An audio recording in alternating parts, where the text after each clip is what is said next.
Saudara, kericuhan antara pengungsi Afghanistan dan petugas ini terjadi setelah petugas berusaha membubarkan demonstrasi.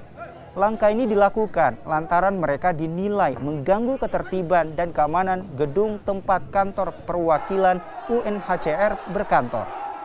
Para pengungsi pun bersikukuh untuk tetap bertahan hingga perwakilan UNHCR menemui mereka dan meminta kejelasan soal negara tujuan mereka lantaran telah lama tinggal di Indonesia.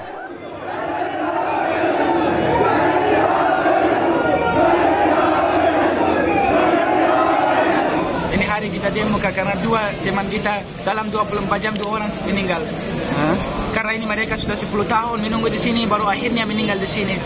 Kita mau ini hari maunya semua pengungsi yang ada di sini mau dikasih jelas hidup begini.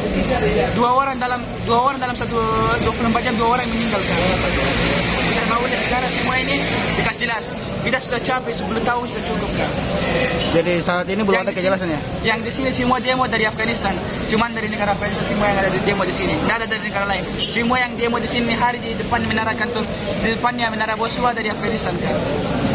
Ada anak-anak kecil, perempuan, ibu-ibu, laki-laki semua ini mereka coba lihat kan. Ini semua sudah 10 tahun jauh dari keluarganya. Keluarganya di Afghanistan juga, situasi di Afghanistan juga susah kan. Menunggu semua jam.